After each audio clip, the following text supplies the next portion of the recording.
Uma ótima noite a todos e a todas. É uma alegria estarmos juntos nesse encontro. Nosso desejo verdadeiro é que seja um instante de paz, de muita paz. E para o nosso estudo, eu gostaria que Jesus verdadeiramente conduzisse meu coração, guiasse minha alma, porque ninguém melhor do que Ele, talvez, para nos ajudar a pensar sobre o jugo leve, ninguém melhor do que ele para nos ajudar a pensar no nesse fardo, no fardo suave, ninguém melhor para nos ajudar a pensar no vinde a mim. Então eu espero de todo o coração que a gente consiga, aprender alguma coisa com o Divino Amigo. Eu vou aqui para a gente fazer uma introdução, para a gente trazer alguma coisa de referência, para a gente falar desse convite do Mestre, dessa proposta que ele nos oferece. Eu gostaria de trazer um pensamento do apóstolo Paulo. Nós estávamos comentando na live anterior a respeito de uma mensagem do livro Ceifa de Luz de Emmanuel, em que o apóstolo Paulo vai dizer: cada um dará conta de si mesmo a Deus. É um versículo muito interessante, porque essa prestação de contas, que é algo bastante decisivo na evolução do espírito, ele acontece sob condições que Paulo explicita muito bem. Nós damos conta de nós mesmos, não damos conta do vizinho, não damos conta de fulano, de Beltrano, de alguém que está em outra galáxia. Damos conta de nós mesmos a Deus.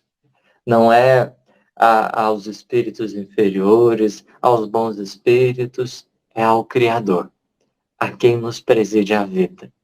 E esse movimento de prestação de conta, de avaliação pessoal, ele é muito importante. Porque a avaliação pessoal é a gente lidar com expectativa e realidade. Então, imaginemos o seguinte, minha câmera está mexendo aí, pelo amor de Deus, me ajuda aí. Hoje tentando ajustar o foco, vou ficar mais quietinho.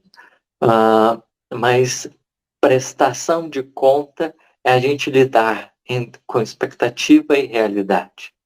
Todos nós temos uma expectativa muito boa diante da vida, projetos, perspectivas excelentes, mas quando a gente vai realmente compreender o que deu certo, o que não deu, quando nós vamos nos debruçar pela realidade, a gente vai, às vezes, tendo aí uma operação em que a gente, às vezes, vai diminuindo o que a gente achava de ganho, e a gente talvez vai colocando na conta muita coisa que acabou não saindo como a gente gostaria. Essa prestação de conta é um instante de verdade, onde nós vamos regular teoria e prática. Quanto da teoria ela foi percebida na prática. E esse momento de prestação de conta ele é bastante curioso, porque ele não acontece fora, não é quando a gente desencarna. Olha, eu estou aí no YouTube mandando coração, quem será que entrou na minha conta? Deve ser minha namorada, mandando coraçãozinho. Mas sem perder o pensamento, mas esse instante de verdade, ele não acontece numa região espiritual, ele não acontece num lugar exterior, mas ele se dá interiormente, na sede da própria alma, no nosso mundo interior, acontece esse instante, esse momento de avaliação interior, em que a nossa consciência nos chama, onde está escrita a lei de Deus, e, portanto, essa voz direta do Pai em nós, nos chama para a gente se dar conta e para a gente perceber o que a gente conseguiu com aquele momento, com aquela vivência. Principalmente porque nas nossas experiências, por vezes, a gente tem tido uma preocupação que é de ganhar. A gente tem tornado instantes de aprendizado, em que a vida nos colocava em circunstâncias em que a gente é chamado a aprender. A gente tem transformado isso numa competição. Quem que vai se sobrepor, quem vai ter mais autoridade diante das circunstâncias, quem vai dominar, quem vai ter razão, quem vai ganhar. E com isso nós subtraímos todo o potencial transformador de um determinado instante, porque nós vamos fugindo aos objetivos e, portanto, essa expectativa muito alta de alcançarmos alegria e paz, ela vai se transformando por vezes em ruína e desilusão, quando a gente vai se dando conta do que a gente vai fazendo conosco mesmo nessa briga desenfreada no ambiente que está ao nosso redor, muitas vezes com as pessoas que estão ao nosso lado. No ambiente de trabalho, dentro de casa, em tantos contextos, a gente vai subtraindo as experiências a uma competição. E tudo isso vai empobrecendo essas nossas vivências, que passam muitas vezes a marcar-nos interiormente por necessidades cada vez mais vastas. Porque a gente vai percebendo nessa prestação de conta que uma voz interior tem nos chamado a refletir, a ponderar sobre as nossas buscas, sobre os nossos anseios, sobre como a gente tem trilhado caminhos em busca do melhor. Porque sem exceção, todos os espíritos, efetivamente todos os espíritos têm anseio pelo bem. Às vezes é o bem próprio. Só que a nossa alma, que está articulada no bem maior, ela vai nos chamando nessas horas de avaliação para a gente se dar conta o que deu certo e o que não deu certo. O que foi movimento em falso, o dito pecado, que Paulo vai considerar na questão 119, o que efetivamente a gente fez com aquele momento. Só que parar para um instante de prestação de conta, às vezes é um desafio. Porque, imaginemos nós, quantas vezes a gente não corre da voz interior, quantas vezes o nosso espírito não foge desse momento de encontro pessoal. Porque às vezes a gente até já tem noção de pelo menos um pouquinho daquilo que o nosso coração vai nos apresentar. Mas a gente vai fugindo desse encontro conosco mesmo. Desse encontro com reflexões necessárias. Principalmente quando a gente pensa na inflexibilidade, na rigidez. Pessoas, por demais rígidas e inflexíveis, vão sendo chamadas interiormente. Só que para manter determinadas posturas, que o nosso ser já vai nos falando, olha, isso está prejudicando, porque vai explodindo dentro de nós, vai tomando uma dimensão. Só que como a gente quer manter uma certa postura, que aparentemente por fora está dando tudo certo, mas interiormente está dificultando o processo interior. Às vezes, no anseio de ser correto, a gente tem invalidado o processo de aprendizagem. A pretexto de manter uma forma, a gente tem perdido-se na essência. A pretexto de apresentar uma máscara, a gente tem perdido em qualidade interior. Porque a nossa prestação de conta que nós damos de nós mesmos, a Deus diz respeito ao que efetivamente a gente fez e não o que supostamente a gente apresentou. E é nesse contraste que as coisas elas vão tomando dimensão. Jesus chama no convite: vinde a mim todos vós que estáis aflitos e sobrecarregados, ou cansados, a depender da tradução, e sobrecarregados. Ele está lidando com dois tipos de público. O que está cansado ou aflito é aquela pessoa que atingiu o limite. O sobrecarregado é quem passou dos limites. Dois tipos de público que, em geral, no mundo moderno, têm tido dificuldades profundas de lidar consigo mesma, de compreender a própria alma e as necessidades do próprio espírito. E a gente entra num tipo, né, psíquico talvez curioso, né? Teriam muitos para representar. Mas a gente pode imaginar, por exemplo, a mulher samaritana. A mulher samaritana, ela representa um tipo psíquico interessante. A insaciedade. Alguém que está tão somente manutenciando, né? Está na manutenção de necessidades. Necessidades. Só que em si mesmo não há satisfação. Há uma atenção, há uma necessidade, mas a gente poderia traduzir a essa necessidade mais como uma carência. Alguém que vai tratando, né, aparentemente carências, mas que em si não consegue encontrar plenitude no que faz, no que busca. Porque entre a expectativa e realidade existe como que um contraste. E é justamente a alma que vai falando, que vai nos apontando que, olha, está faltando alguma coisa. Não está tão legal, está faltando sentido. E isso é bastante interessante quando a gente para se dar conta dos mecanismos pedagógicos de Deus. Porque não existe tribunal inquisitorial, não existe nada.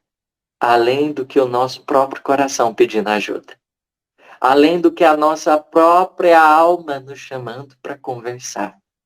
E marcar, às vezes, horário conosco mesmo tem sido muito difícil. Porque a gente tem horário para tudo. Esses dias até estava pensando. Eu tenho horário para ir na academia, mas está faltando mais horário para conversar comigo mesmo. Eu tá lá organizadinho no meu tempo. Essa hora eu vou me dedicar ao cuidado do meu organismo, que vai morrer, que vai passar pela transformação. Mas está faltando mais horário para entender como o meu coração se encontra diante das circunstâncias. Porque esse é o grande desafio. Talvez que nos tem impedido de ouvir também os outros. Porque a partir do momento que a gente para perceber o silêncio, a gente, para fazer um pouquinho de silêncio para ouvir o outro, a gente também tem percebido a nossa alma, o nosso coração, pedindo um pouco de atenção. Essas vozes interiores suplicam ajuda. O convite do vinde a mim não vem por acaso. Não vem por acaso. O Cristo percebe-nos o Espírito, qual médium que identifica o paciente e que compreende as súplicas. Jesus não convoca a humanidade em vão. Ele poderia, por exemplo, nesse convite, ter traçado outras diretrizes, mas em percebendo a humanidade, nesse trânsito, nessa dificuldade de avaliação, de percepção de si mesma, ele convoca-nos. Não a sair de nós mesmos. O vinde a mim não é para sair, é para penetrar o seio da própria alma. Porque no dizer de Emmanuel, numa mensagem belíssima, profunda. O Cristo interiormente nos chama. Às vezes, como que a perceber a extensão dessas necessidades que o nosso coração apresenta. Para perceber a dimensão das necessidades que o nosso espírito apresenta. E por isso, essa convocação, olha, para quem está no limite e para quem já ultrapassou o limite. É indispensável uma reflexão mais profunda.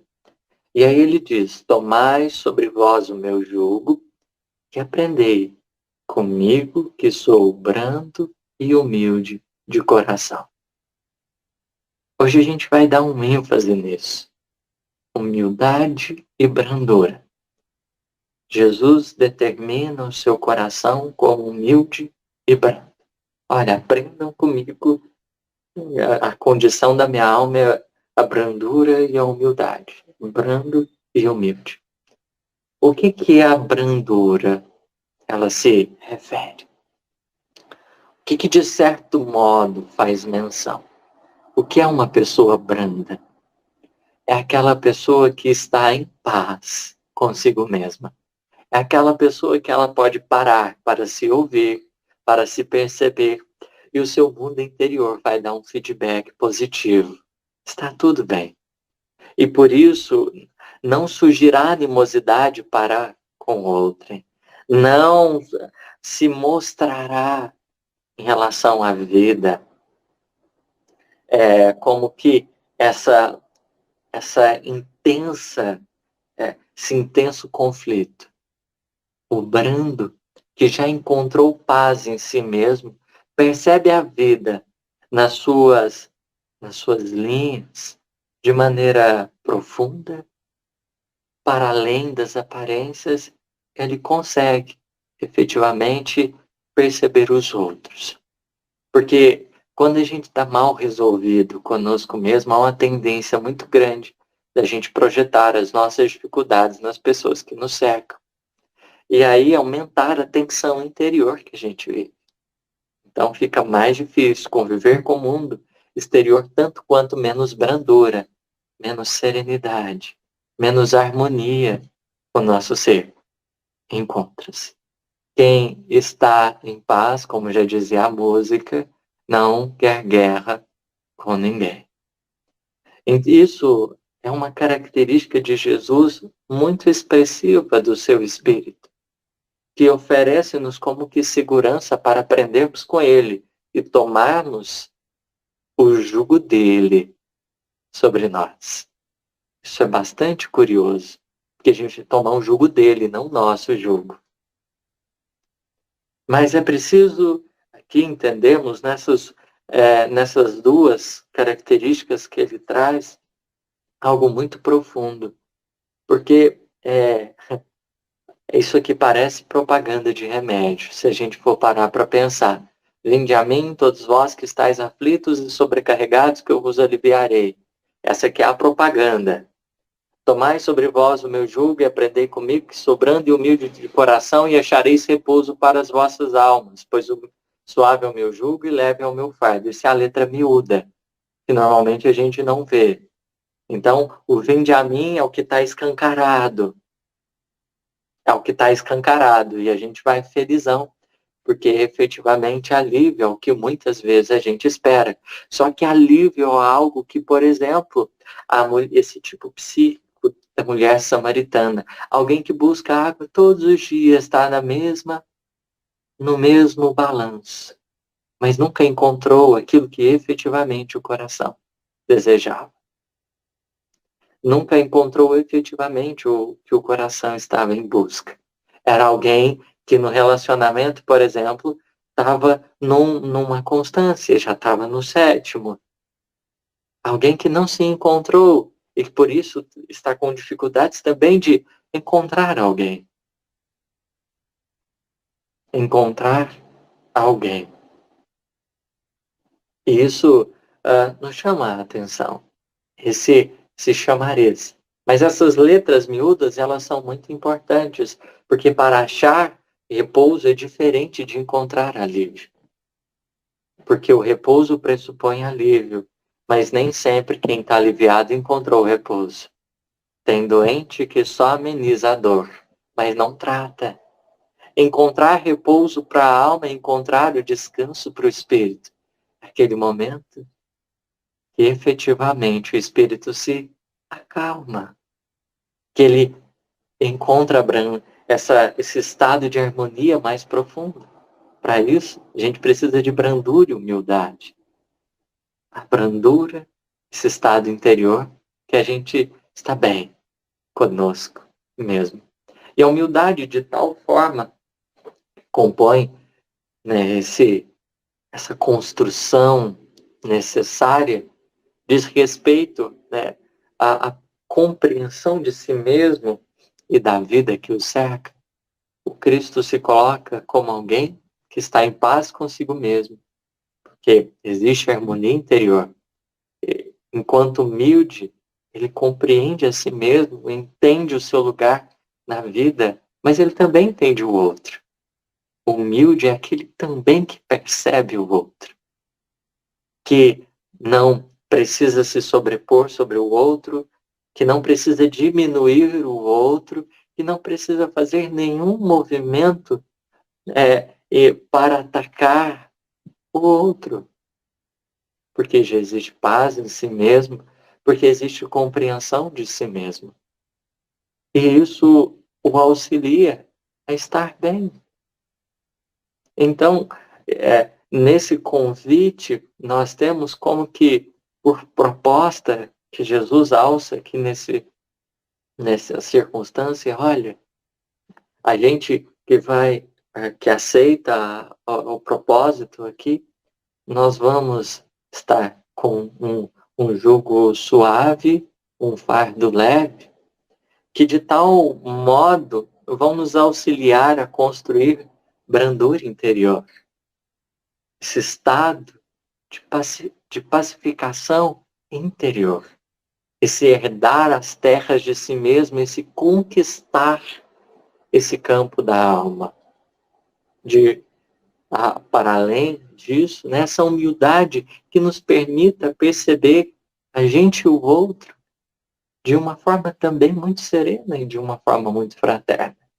Em verdade, o convite do Cristo é para que a gente possa estar aonde quer que estejamos, encarnados ou desencarnados, mas experimentando o melhor que o nosso mundo interior nos tem a oferecer, tanto quanto explorando a vida na sua mais excelente, na sua mais excelente possibilidade. É aí que esse vinde a mim, na perspectiva do jugo e do fardo, ganha uma, uma, uma expressividade maior. Porque é um convite, em outras palavras, de reconciliação com a própria alma ou da capacidade de lidar consigo mesmo. Da capacidade de lidar com o próprio coração. O jugo, que é aquele negocinho que coloca, né, para os boizinhos, para os animaizinhos serem conduzidos ali numa determinada direção, é a partir do jugo que a gente vai conquistando mais brandura, que a gente vai construindo essa brandura dentro de nós, essa serenidade, essa harmonia. E, de certo modo, o brando é aquele que sabe obedecer. Obedecer à necessidade de cumprir o dever. É justamente a obediência que vai permitindo ao espírito, a obediência aos desígnios superiores, a obediência às lições do Evangelho. Não essa obediência enquanto estado passivo, mas essa decisão da alma em aderir ao Evangelho dentro de si mesmo. De como que trazer por norma de ação essa mensagem divina. Porque é aquilo que no contexto exterior vai nos permitindo agir com muito mais precisão. A obediência que nos conduz ao dever é aquilo que, de certo modo, vai ajudando a alma a construir um novo clima interior. Porque na hora dessa avaliação interior, que sempre o nosso coração nos chama pelas vias do sentimento, a gente vai notando um novo quadro sendo construído dentro de nós. A gente começa a experimentar da água viva, porque a alma que vai construindo virtude interior, a alma que vai construindo o reino divino dentro de si mesmo, começa a experimentar paz.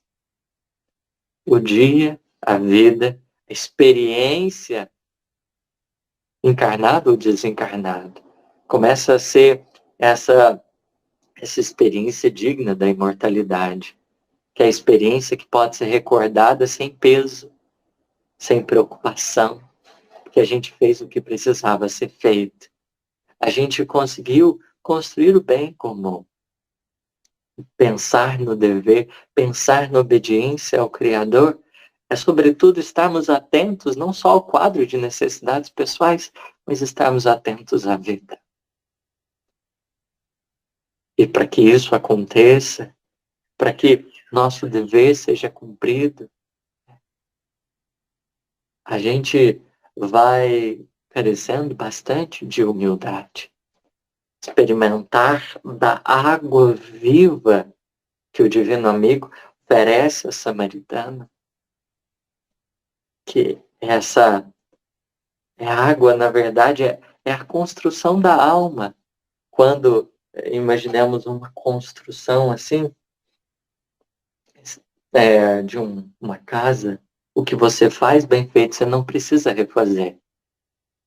Você aproveita, maximiza os seus resultados, porque é algo que só vai fluindo. Essa é a água viva. É a água viva do dever, porque a gente sempre vai estar cercado por ele, em qualquer circunstância, em qualquer momento da vida. O dever nos sondará. Se não tivermos com outro dever para conosco mesmo, o dever permeará. E quanto mais a gente vai aprendendo sobre esse jugo do mestre, porque de certa forma,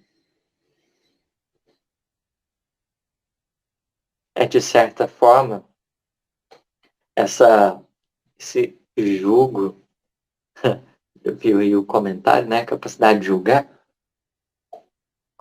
esse jugo do Cristo, essa condução do Divino Amigo, que representa essa consciência. O que é a consciência? A consciência é um patamar de lucidez que a gente alcançou em determinado momento da experiência e que começa a nos ajudar a gerenciar as nossas outras experiências. Em outras palavras, é uma luz que a gente acende e que permite nos perceber melhor como a gente está vivendo. Então, o espírito, ele, uma vez desenvolvido determinada percepção sobre a vida, ele vai criando referências interiores para ele julgar, para ele avaliar aquilo que está acontecendo com ele. E a consciência vai nos chamando porque a gente já criou uma referência, às vezes, mais alta. E a gente pode viver melhor porque a gente já tem condições de caminhar sob diretrizes mais amplas. Às vezes a gente vai viver uma experiência.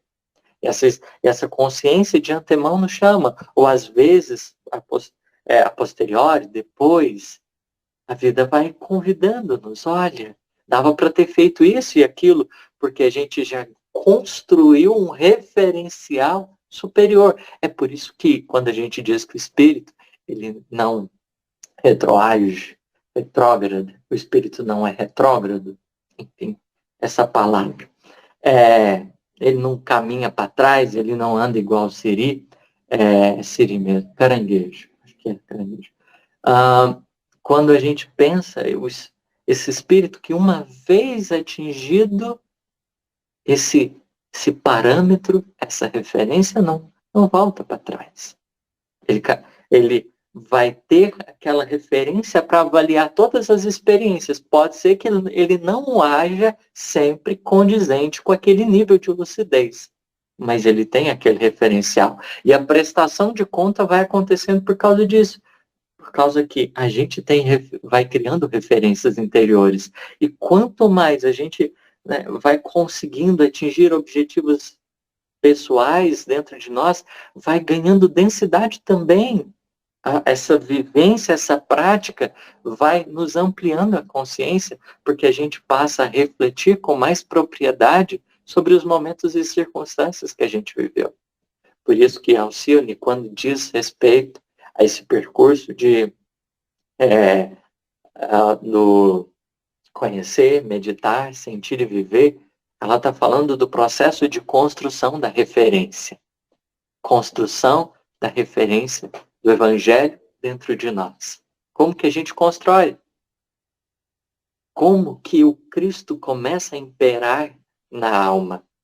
Porque a gente passa a acender luz interior, mas a também construir através da vivência, pelas vias desse paradigma e pela obra que vai sendo erguida pela água viva, que verdadeiramente nos descedenta, a gente nunca mais volta para o degrau anterior. A gente nunca mais perde aquela referência. Por isso que Kardec, quando vai falar da reencarnação, do esquecimento do passado, ele diz que tem duas coisas que permanecem: tendência instintiva e consciência. Por quê? Porque parâmetros, por exemplo, uma criança, às vezes demonstra altos parâmetros de espiritualidade, por causa que não é apagada aquela referência que foi construída. Ela age. Por que todas as crianças não agem iguais? Porque, de certo modo, já foi construído referenciais anteriores. Ela tem referenciais. E isso é o que vai denotando esse amadurecimento interior. A nossa prestação de conta vai se dando à medida que a gente vai crescendo. Porque para um espírito, e aí a gente vai entendendo também, chega um instante, né, se a gente imaginar um espírito de terceira classe que vai dar a guinada, né, para tentar alcançar essa terceira ordem, que vai dar a guinada para alcançar a segunda ordem. Ele vai ter uma mudança externa grande. Paulo de Tarso, por exemplo, ele fez um esforço muito grande para mudar de postura. Então, externamente, a gente percebe uma guinada efetiva daquele espírito, que ouviu o chamado do mestre, porque interiormente ele estava mal resolvido. A alma dele não estava bem. Ele estava sofrendo interiormente, ao mesmo tempo que uma hemorragia, uma sede muito grande. Na hora que ele dá a guinada, tem uma mudança de postura externa. Mas o degrau de conquista interior, ele é um espectro que vai ao infinito. Tem determinadas almas que já não fazem mais o mal a outrem, mas interiormente ainda carregam marcas da imperfeição. E aí é diluição que vai acontecendo interior. Então, por exemplo, um espírito como o de Chico, a gente não avalia externamente nenhum mal, mas existem conquistas interiores a serem traçadas. Existem conquistas interiores a serem alcançadas pelas vias da experiência. Porque vai chegar um momento que igualmente exteriormente não se apresentará nenhum mal. Mas dentro de nós a vida vai nos chamando para conquista ainda mais profunda de consciência. Porque se a gente fosse avaliar a nossa intimidade, os movimentos que acontecem dentro de nós, como o de um Cristo, por exemplo, a gente começaria a perceber. Deus, não nos, nessa consciência, nesse tribunal interior, onde não impera, não é culpa, não é a a imposição, o autoritarismo, onde não impera isso, mas impera o amor, apesar da gente muitas vezes transformar esse espaço interno nesse mundo áspero e tortuoso, mas quando a gente vai para o cerne da consciência, é a lucidez. Então é aquele clarão de verdade que a gente sente interior. Se de certo modo, né, a consciência, a gente sente a consciência como quase muitas vezes ligada à culpa, é porque na verdade a gente ainda está na superfície dela, porque ter o contato pleno com a consciência é se sentir fortalecido para o cumprimento do dever. É se sentir, né, lúcido, com possibilidades reais de perceber a vida. É aí que denota o encontro da criatura consigo mesma, com essa força superior que dormita nela mesma, esse Deus interior. É preciso entendermos aqui esse jugo que o Cristo vai nos chamar a pormos sobre nós, a essa obediência. É um jugo muito suave. A obediência, quando a gente avalia ela como uma coisa ativa. Porque a pessoa que obedece passivamente, a gente dá outro nome, que é submissão. Então, a pessoa submissa, ela sofre e ela fica como que num processo de dificuldade para consigo mesma. Quem realmente obedece às linhas, as linhas das diretrizes divinas, quem escolhe esse caminho, quem vai se resolvendo interiormente para seguir essas diretrizes, vai tendo condições muito bem de caminhar. Vai tendo verdadeiramente, né, essa leveza, porque assumir o jugo, tomar o caminho da responsabilidade, é uma escolha pessoal. Por isso que é vinde. Não é o Cristo se impondo, escolhendo. Por isso que é suave. Obedecer é suave quando nós estamos conscientes da escolha. Quando a gente conseguiu perceber essa consciência em nós. Por isso, e aí eu já vou finalizar. A gente precisa aprender a gestar o Evangelho primeiro dentro de nós. Antes de querermos exprimi-lo exteriormente. Porque senão a gente vai ser igual aquela sementinha que começa a germinar e já quer vir à luz. Primeiro é preciso criar raízes. Primeiro é preciso gestar as bases. Gestar os alicerces. E nesse sentido, gestar o Evangelho dentro de nós é permitir que a mensagem divina ela reverbere verdadeiramente em nós, de modo que o nosso espírito possa se adaptando a ela dentro.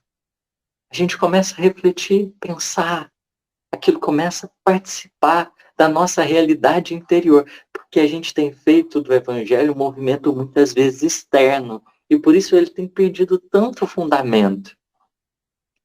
Porque primeiro é uma relação de você com Cristo, para depois vir à tona ao mundo. Primeiro é diálogo. Como que a gente coloca esse jugo do mestre se a gente não para aprender com ele? Aprender. Esse aprendizado que começa com esse silêncio da alma. Com essa intimidade conquistada. E é nesse sentido que essa obediência, que é essa escolha, esse assumir da responsabilidade de caminhar nessa direção, vai permitindo também que o fardo que a gente carregue, que as experiências que a gente viva, elas sejam também mais tranquilas. Porque a gente vai tendo também humildade para entender o nosso limite, entender a nossa condição, entender também a condição do outro. Vai diminuindo a exigência. porque a gente passa a despertar para uma nova realidade interior. Interiormente, a gente vai se sentindo em paz por tomar as decisões. E por isso, a gente prossegue. A vida vira fluxo. Porque do modo como muitas vezes temos feito, a gente tem tido muita necessidade de olhar sempre para as experiências atrás. Porque elas foram ficando como que inacabadas. Então a gente fica num círculo vicioso. Em muitos detalhes que a gente poderia estar indo adiante. Experimentar a água viva. Vinde a mim. Para quê? Experimentar a água viva. Construir-se verdadeiramente, de modo que a gente não precise ficar corrigindo, refazendo, porque a gente já aprendeu a direção. Aprendeu com alguém que é bem resolvido. O Cristo não tem pendência, nem com ele, mesmo e nem com ninguém. Isso coloca ele nessa condição de harmonia com ele e com a vida que o cerca. E aprender com quem já conquistou isso. Pede tempo, paciência, trabalho, criar raízes. A lição, no final do frigir dos ovos, é criar raízes. Talvez nossas avaliações pessoais tenham chamado para criar raízes, para gestar cada vez mais esse evangelho dentro de nós. Criar vínculo com o Mestre, com o Divino Amigo, aqui dentro. Obrigado pela atenção, pela bondade, pela misericórdia. Que Jesus nos abençoe grandemente. Divino Amigo, eu agradeço pelo teu coração ter guiado a minha alma, por me ajudar a aprender um pouquinho mais do teu espírito, quebrando e humilde, que efetivamente tem muita paz. Paz, inclusive, para nos ofertar. Para cada um de nós que muitas vezes se reconhece sedento nas estradas da vida, como se tivesse faltando alguma coisa. Obrigado por apresentar-nos o caminho da vida, dessa vida em abundância, que nos conduz a Deus. Temos tido necessidade imensa de gestarmos as tuas lições dentro de nós, aprendendo a dialogar mais com o nosso próprio ser, oferecendo o Evangelho à nossa intimidade, não como uma pedra que se joga, mas como um diamante que se presenteia. Não como lições que se impõem, mas como mensagem que se compartilha. Ajuda-nos a avaliar a nossa experiência interior de forma mais madura, de maneira mais consistente. Estamos chegando no final de um ciclo. 365 dias. Quantos ciclos menores não perpassaram esse ano? Quantas experiências não vivemos? Quantas experiências não vivemos? E Deus continua nos guiando. E Deus continua nos amparando. Por favor, Divino Amigo, nos abençoe, para que a gente consiga criar mais pontes para com a nossa própria alma. Aprender a obedecer com mais entendimento. Que o seu amor profundo possa ser essa água viva que nos nutra se convertendo em esperança e paz cada vez mais. Cuida de todos nós, de todos aqueles que têm passado por uma peleja intensa, que têm se sentido sozinhos e desamparados. Que a vossa mensagem ecoe também no coração deles, sejamos instrumentos desse teu amor a cada um deles. Obrigado, que assim seja.